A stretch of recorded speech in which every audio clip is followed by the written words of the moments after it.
All righty, we'll call the Electric Advisory Board meeting to order, December 4th, 2023. If you'll please bow your heads for invocation. Gracious Heavenly Father, we thank you for this opportunity, Lord. Ask you to give us guidance in our decision-making process, and ask that you take care of every one of our families through this holiday season. In your name we pray, amen. Okay, we're going to remove the approval of the minutes and move that to next month. And they'll be sent out for everybody's review. Item 3. Pledge. Presentation. Pledge. Oh, pledge. I'm sorry.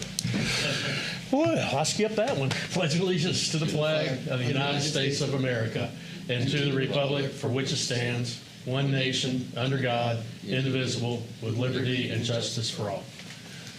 Okay, now we're going to move the minutes. They'll be sent out for your approval. And moving on to item 3, presentation. Let me just quickly introduce myself. I'm Brad Chase. I'm the director of the electric department here at Leesburg. I don't know if you think Chris was at the meeting last week. Chris Adkins, he's the deputy director over half the house, and Greg David is the deputy director over the field side of the house. So this is the management team, if you will, for the electric department. I got a presentation I was going to go over. Takes you down a little bit closer to kind of our day-to-day activity. We'll go through the organizational chart and some other items. I'll go ahead and get started. So organizationally, like I said, we have the house split up into 2 parts. We have Greg over the field services division, and then Chris is over the technical services, and we have under each one, with Chris, you have electric operations and meter shop and service planning. And then on the field services side, electric substation, contracts, and all of the electric distribution houses on that side. Thank you. A little highlights for our department. I think now we got 50 employees. We had one that we just started today. We have a little over 27,854 customers, and for this case, I did break them down into the areas where they're shown. So city limits is 13,000, Lake County a little under 9,500, Fruitland Park at 5,000. In Sumter County is our newest section. That's the villages of St. Catherine at 935. Our operating budget is $7.9 million. Capital budget is just under $3 million. The bulk energy purchase, obviously, that's the largest piece of the city's budget, is dealing with the bulk energy that we purchase. We'll talk a bit about FMPA and the all requirement partnership that we have. And then another fact we like to throw out, overhead and underground. You know, we have about 67% of our system is underground, and all new subdivisions for years now all go in underground. And we may have some overhead lines feeding out to those, but once you get to the subdivisions, you get to that infrastructure, you know, most of that is underground. That's why that number keeps moving up. Service territory. Again, the electric territory is different from gas. It's different from water. It's different from other services. The red box shows the electric territory, and within the box you have Fruitland Park, Lake County, and the city of Leesburg. Okay, and a little bit off to the side in Sumter County is that little piece on the right-hand side. A quick overview. This is the distribution transmission world as a whole. City of Leesburg is registered as a distribution provider when you look at the NERC system. And that takes us all the way from the substation all the way down to the meter. That's what we own, we operate, we maintain. Transmission, all our transmission services from Duke Energy. Our distribution, obviously, from the stations, like I said, can go overhead or underground to our neighborhoods and to our homes. Guiding principles, our electric department goal is to be competitively priced electric utility within the Central Florida region. We want to provide exceptional value, exceptional service, meet our customers' expectations, with an understanding that, safety comes first to our employees and to our customers as well. So FMPA, we are a partner with FMPA, and within FMPA, we are a member of the ARP. So real quickly, I'll try to kind of paint this picture. There's about 33 municipal utilities that are a part of the FMPA. A subset of those, which Leesburg is one, are part of the All Requirement Project, the ARP. There's 13 municipals that are part of the ARP within the state of Florida. And that means collectively we don't own any generation separately, but together we invest in and purchase generation, and it's sourced from the FMPA to us. We cannot separately go out and do any purchase power arrangements. We can't go out and do any of those things on our own. Matter of fact, when a customer puts on rooftop solar, we have to calculate the amount of kilowatts per month that are generated, that are pushed back on the system, that we end up getting the benefit of. But the ARP calculates that and ends up sending us a bill for those. So we have to, again, everything we get, we have to purchase from the ARP. We can't do anything on our own. But collectively, there's a lot of power in doing things together, right? As I mentioned, if you look at the purchase or the FNPP, which is the power pool, you have Orlando Utilities, you have Lakeland Electric, and you got FMPA All Requirements. Together, all of our generation is thrown in the mix with those three big entities. About 3,500 kilowatt or megawatts are associated with the power pool, where we're about 100 megawatts out of that 3,500. And again, power in the economies of scale together between those big three members, that's where we test the market on an annual basis. They go out and do purchase power arrangements. There's one out right now with Tico Electric where they're buying, so many megawatts from us, 300 megawatts, I think, through the next couple months. So FMPA, is adamant about, making sure we have generation to serve our needs. But when there's excess generation, we test the market. We see what investments they can make, what sales they can make. So that's the FMPA, ARP, and then I threw in the FMPP in there as well. So that's a complicated kind of high-level look at how we kind of operate from a generation perspective. A little easier, we'll talk quickly about all of our three areas. Again, operations. Rich Olson is our current supervisor for that team. He's actually retiring at the end of the month, and we've elevated one of the senior operators, Tony, to take his place. So Rich is still manning the ship, and again, their responsibility is to maintain a safe, reliable operation of the electric distribution and substation system. So that's your 24/7 shop. They're there around the clock. They're monitoring our SCADA system. Our AMI meters are also giving them information about outages, and they're looking at all things operations 24/7. The metering section, Alan Irvin is our supervisor over that group. The big thing about the meter shop is again, our AMI system. That's our automated metering infrastructure, if you will. The AMI system, all of our distribution meters are AMI of nature. If they go out of power, we get a notification, a last gasp, that they're out of power. That feeds into our OMS system and lets us know when we have outages, as well as the IVR customers can call into. The AMI helps us to look into bill complaints. We can look at 15-minute intervals of usage for all of our customers on the electric system. So customer complains at a high bill, we can nail it down exactly what they're using, when they're using it. So it really helps for those discussions to take place. Solar metering is increasing. I think we have about 300 to 400 of our customers have solar meters, and more are being added every week. Every week we're adding more solar customers.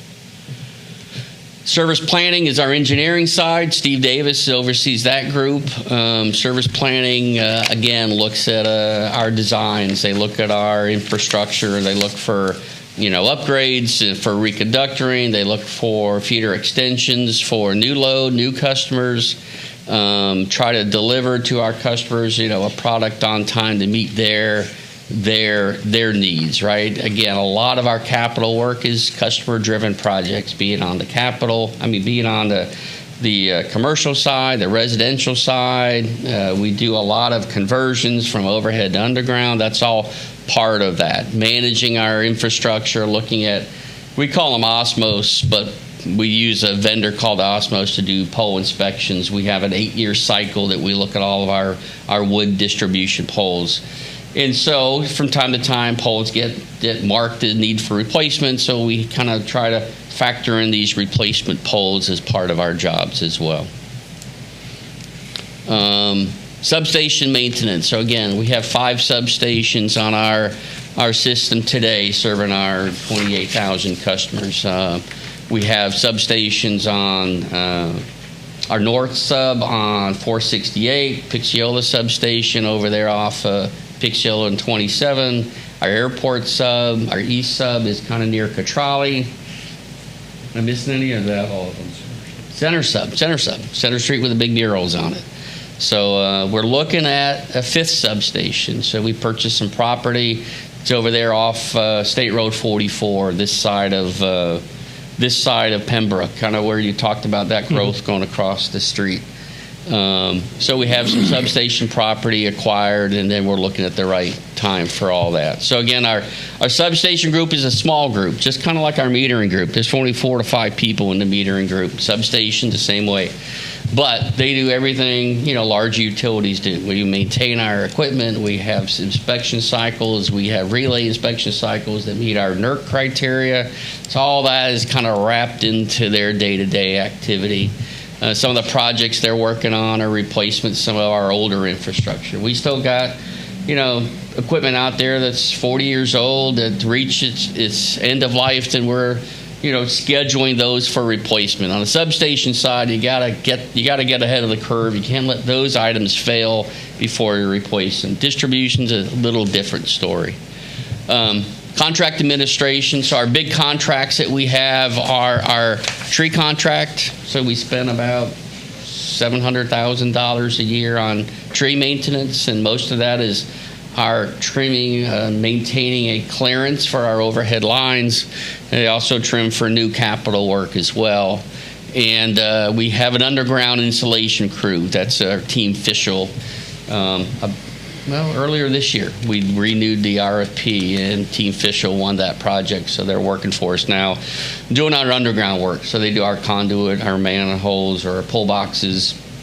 And actually, the little hybrid system here where, like in a neighborhood, a subdivision, they'll go in and put in the infrastructure, and they'll also pull the primary, set the transformers, and Greg's guys go out and do a lot of the tap and sets, if you will. They got to make up the primary. They do all of the heavy pulling on our main feeder cable. We don't sub that out. But on the smaller stuff, Team Fishel does a good job for us pulling that conductor in. And then the bread and butter, if you will, distribution, construction, maintenance is the biggest part of our division. There's probably 25 of the 50 in a whole division are part of Greg's teams. He has 5 crews, service trucks, and inspectors out there kind of managing our system, working on maintenance and capital projects, O&M, all those sort of things are part of the day-to-day work. Like I said, I think it's closer to 25 now. We do have apprentice programs in 3 areas that I want to just take a moment and talk about. We have an apprentice program in the line department. We have an apprentice program in the meter department and the substation department. And so what we're able to do is we look for internal hires, or we look for external hires, and bring them in in 4.5 years or 4 years. You're able to take somebody and get them up to that journeyman level, be it again in the meter shop, in the substation area, or in distribution, and take somebody that we hire off the streets and we train them and they go to our school. Matter of fact, we met with Lake Sumter today, who we partner with from a scholarship or a school training perspective, mirrored with the on-the-job training together, makes this state certified apprentice program that we're, again, very proud of. Last division is our budgeting. I guess we have our business analysis working for us, and you would imagine, there's a lot of pressures on the budget side, not just the standard budget that we have for O&M and capital, but you have the other side of the house with the ARP. We have purchase power arrangements that we pay for St. Lucie, which is a small portion of the nuclear, which we are a member of, I guess we own. And so kind of managing all those buckets of money takes a lot of effort on our side. Future projects and initiatives, smart grid is always something that we're looking to push it a little bit. We did this year start up our home energy audit, and so it's an online solution that we point people to. And dovetailed with the energy audit, we've expanded our rebate program this year. So we offer, it used to be that we offered only a small subset. If you changed out a $10,000 AC unit, we'd give you an $800 rebate toward that. We've expanded that, everything down to ceiling fans, right? We give you $25. You put a programmable thermostat in the wall, we'll pay $25 toward that. So we tried to regroup the rebate program to offer something for everybody, and looping that together with our energy audit program, I think tries to point our consumers in the right direction to how to lower their costs, how to manage their electric usage a little bit better. And when you do the audit, it's not just electric outputs. You get water, you get natural gas, and electric outputs that the consumers get. So we're proud of that program. We're working on some text power solutions, which is some texting services to provide you more accurate information, timely information. I talked about the new substation that we're looking to come in. Is it 2025? Is it 26, 27? We haven't nailed the date down yet exactly. But that's part of us as well. And then on the solar front, we do have an initiative where we signed up with their participation agreement with the FMPA. So in 2025 timeframe, we are a member of FMPA Solar Project number 3, and we'll get a total about 18 megawatt hours or megawatts from them for our energy use. And again, I talked about our peak is not quite 1,100, is it? Is it just... What's our peak demand for energy? Is about 1,000, 1,025, something like that. So again, it's a big chunk to go, 18 megawatts of solar. So, and again, our current installation, about 300 of the rooftop solar. And we did put out a promo with Lakefront TV, trying to give our consumers good information. I think at times, these salesmen are slick, and they come and talk to them, and they get hooked into the solar. And sometimes we don't feel, because we see them when they come and meet with us, because we need to put a production meter and we need to make sure everything's done correctly.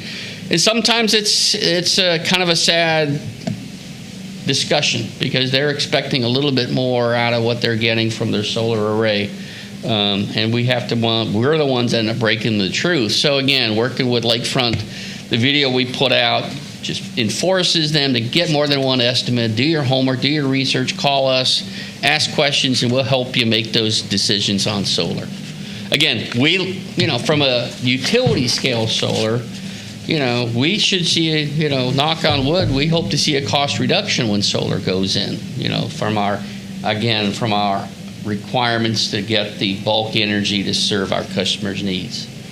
So I went through this kind of quick. I didn't pause for any questions, but I'd be happy to discuss anything you guys may want to know a bit more detailed with.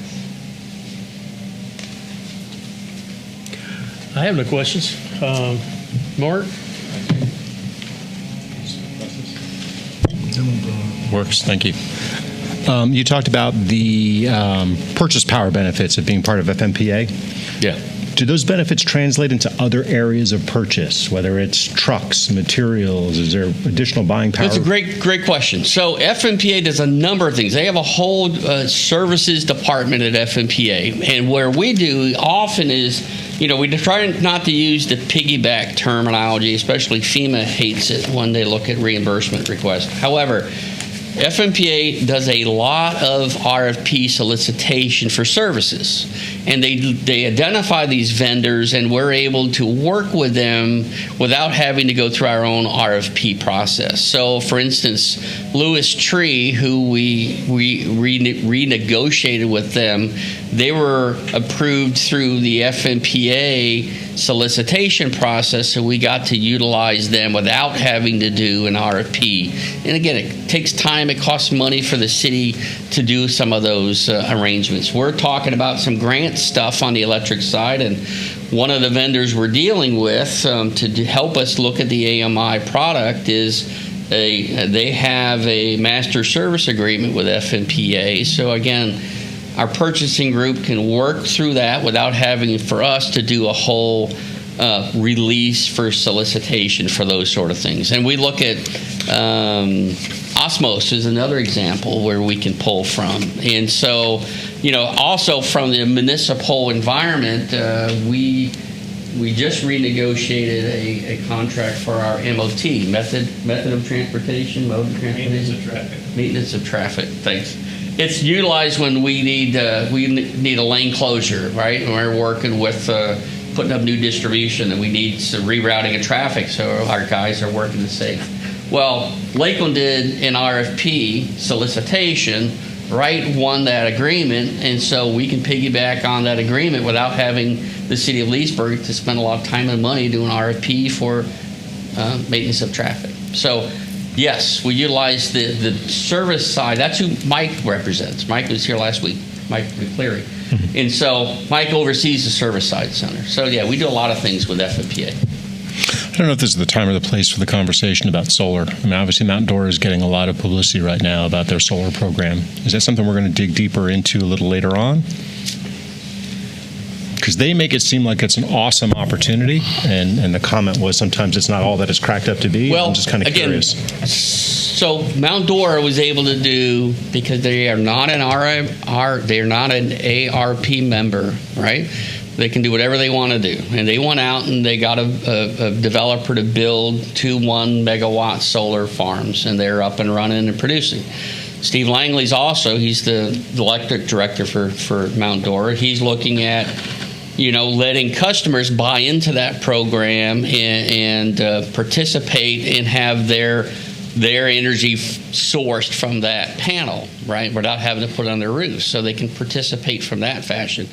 So we're doing the same thing. We're 2025, we're going to have 18 megawatts that we're going to have sourced into the city. If we want to turn around and look for opportunities for our customers to participate in that, we can go down that path, just like Steve is doing today with Mount Dora. So I think there's options and opportunities. From us, from a utility scale, we weren't ready in Solar Project 1. We weren't ready in Solar Project 2. The cost fluctuations, you don't know what you're going to get. Right now, they know their price point. They know where they're going to deliver at. We know the term of the agreement. So, I think it was the right time for Leesburg to venture into that utility-grade solar. Again, for customers who cannot put rooftop solar on their home but want to participate in that, we can do just what Steve just got passed through his group. So there'll be opportunities down the road.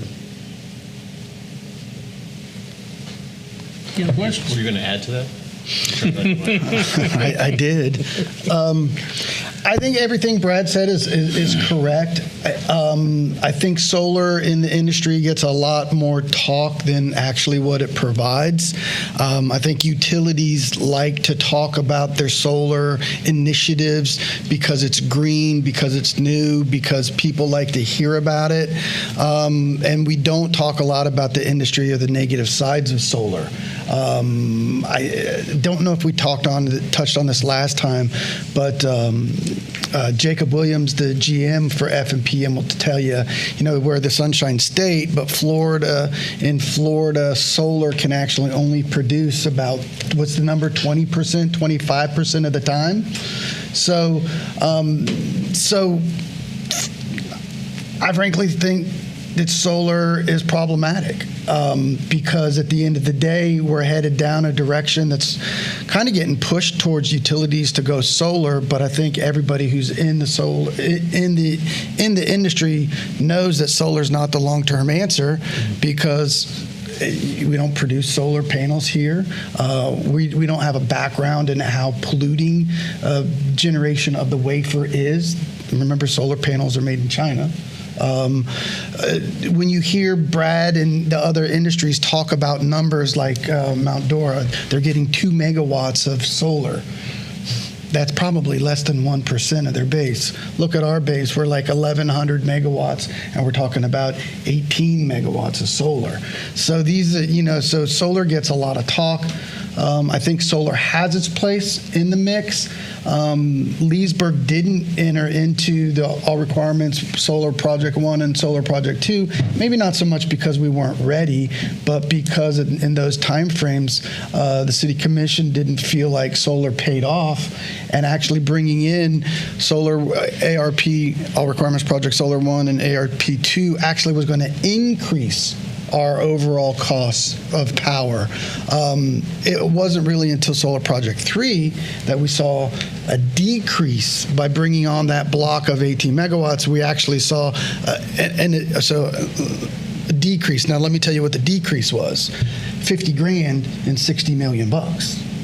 Okay, that was the decrease, but we moved forward with that because it's a green energy. It diversifies the portfolio. So, long story short, I think solar will be around, but I think in 20, 30 years, when we look to if we continue to look and get out of fossil fuels and go green in 30 years, whoever's sitting around this table, I don't think you're going to see solar being your base load in generation. So put all that in the mix, and I don't know. I do have one more question. You talked about the rebates and the home audit program. Right. To the best of my knowledge, if I'm not mistaken, the electric department does not have its own website. I believe it has a page on the city's website, and I don't believe it has its own dedicated social media platforms. And I'm wondering, other than Lakefront TV, how do you communicate those out to your customers? I mean, I'm a pretty avid individual when it comes to that.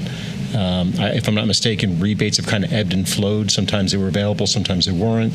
Making sure that people are aware of that. How can we better communicate and market that information to your 28,000 customers? That's probably a goal we need to start looking at, because we haven't done that. Our experience has been that more of the prolific departments, if you would, prolific being the ones that people ask and talk and relate to about the most: police, fire, recreation. Those departments kind of went out on their own, had their own staff, and started doing their own websites. I think as we get more complicated with our customer base, as the graphs show, with the change in ebbs and flows of the pricing that we've seen lately, there's probably something we need to start talking about doing is having more social media interaction. I know you and I have talked about that offline quite a bit, and it's probably something that this committee needs to talk about and encourage the use of social media to talk more about how we can better relate with our customers using that. And your monthly bill. Yeah. Just insert in your monthly bill. I read that. Yeah. We do a little bit of that, but I do think if we have a weakness, it's probably not good outreach. Yeah, and even the emails that are sent out, even to confirmation of what you're, if you're on auto pay and you get an email to confirm that payment, maybe there's a better way to utilize those email communications as well. So I do think that there are opportunities. But I think at the end of the day, you've got, again, almost 28,000 people who rely on looking for ways to save money as best they possibly can. And due respect to police and fire, there's not an awful lot I can do to change or impact that, but I can impact opportunities to save money on my utility bills. So we did work with our customer service branch, and so when high bill complaints come in, we've asked to direct those calls to the website for the audits for the rebate program, and we had a huge uptick. The first 9 months, I think we spent $10,000, or rebates cost about $10,000. In the last 3 months, we spent about $20,000 in just the 3 months versus 10 over the 9 months. So I think the word's getting out there, but I think certainly we could do better. But customer service is key to redirecting those calls over to that website. Anything else, Mark? Oh, thank you.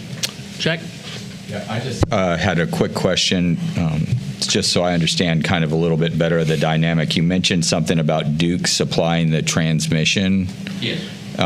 So where does that come in? If I'm trying to understand if FMPA generates the energy, where does Duke come in that picture from FMPA to Leesburg? So Will you scroll back to this picture? when you look at FMPA, we have what FMPA calls their East cities and FMPA West cities. East cities fall within FP&L, and the West cities fall within Duke. So we're in with Ocala. That's all part of the west side. So when energy is generated, right? So most of the generation is, OUC has a ton over there. So does Lakeland have a bunch. FMPA has it spread all over, right? And so when you generate energy out of Cane Island for Kissimmee, it ties with Duke Energy and then flows over to us. When it goes through a Duke Energy, gets out of the pool. Remember, the pool members were Orlando, were Lakeland, were FMPA. The biggest FMPA pool member is, or ARP member is Kissimmee Utility. So energy made in KUA's territory is wheeled to Duke, and there's a tariff charge for that, transmission cost for that, and then it's sourced into the city of Leesburg. But the wheeling takes place whenever energy is made in one area, one balancing authority. The FMPP is the balancing authority. When it leaves that balancing authority, goes to another, there's a wheeling cost. So if super quick summary on what Brad said in English, right? Okay, so not that Brad told you anything wrong, but that was super complex.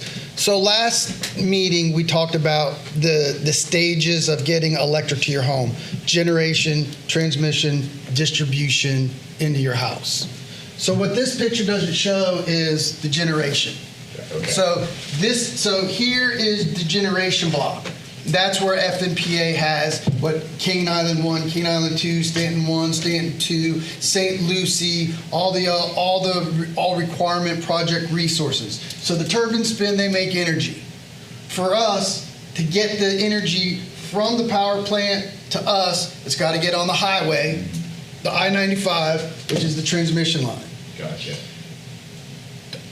I'm not going to say all, but I'm going to say the preponderance of transmission lines in the state of Florida are going to be owned by 3 investor-owned utilities: FPL, Duke, and TECO. Probably TECO the smallest. Now, there's some unis that have transmission voltages and that kind of stuff, but by and large, when we're transmitting on the highway electricity in the state of Florida, we're pretty much using Duke or we're using FPL. Based on our region, we're Duke. So power comes out of that power plant, it jumps on the highway, the transmission lines, Duke. So when you're like driving down 27 and you see that big giant line, that's the transmission line, that's Duke's. It comes off that line and then it goes into the substations. So around town, you'll see Center Sub, you're fed out of North Sub, East Sub right here by Catrali, right. Airport Sub out there by 440. So right. You're fed out of 441. Jack, I don't remember where you live. At Beverly Shores. Beverly Shores. So you're probably out of Pixiola, right? So there's the Pixiola Sub. So this times 5, and then it jumps on the distribution stuff. So like Greg's sitting over there. Greg, this side of the equation to your house.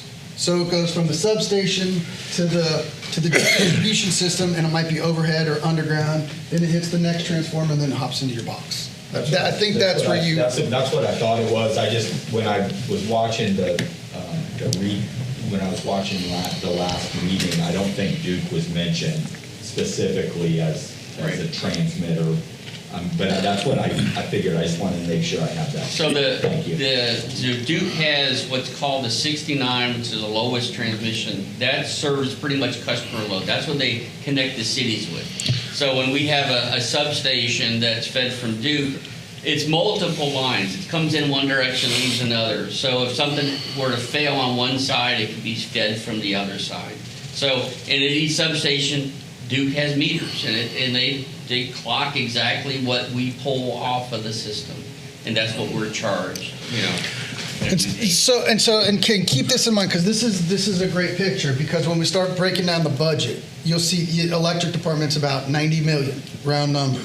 60 million of that is this side of the house, right?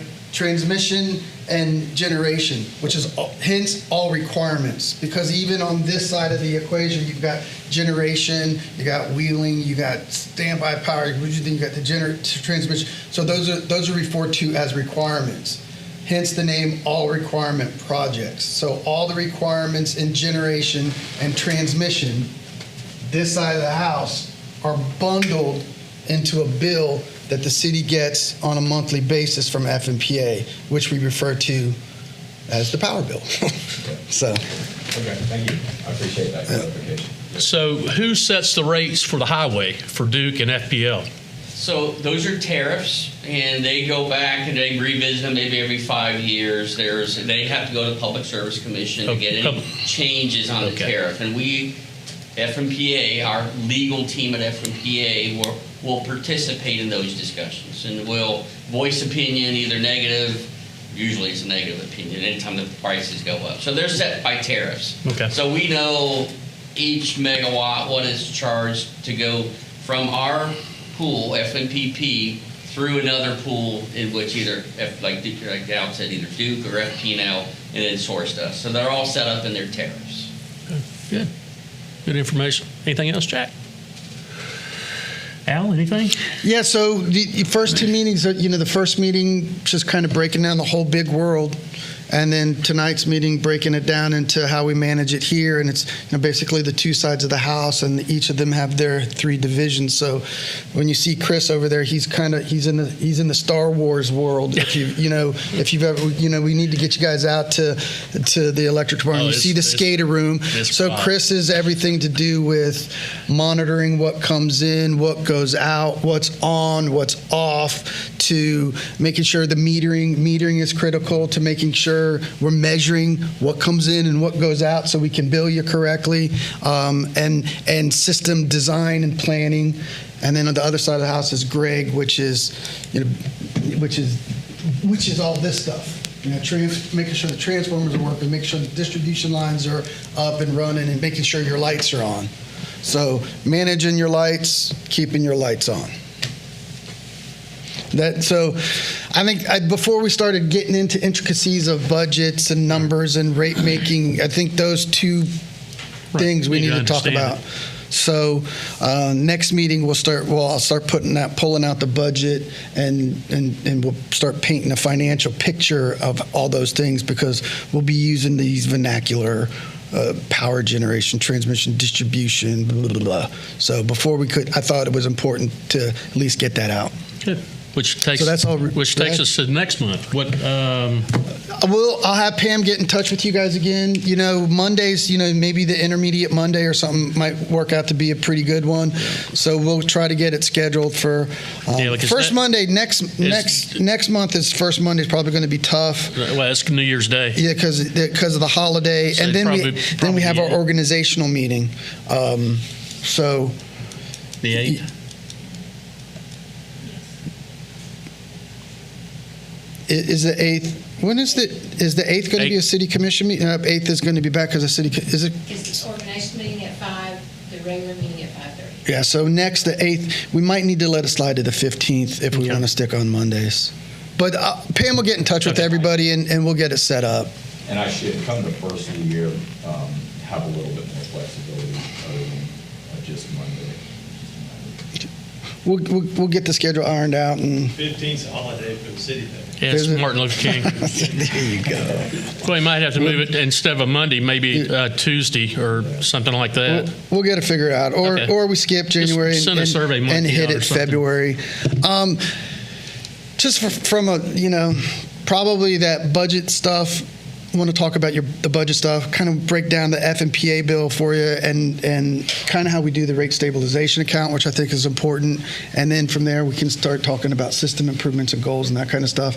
And by that time, we'll probably start weaving back into running some budget drafts by you, because now we're March, April. Can you send the existing budget to us? I'll get that out.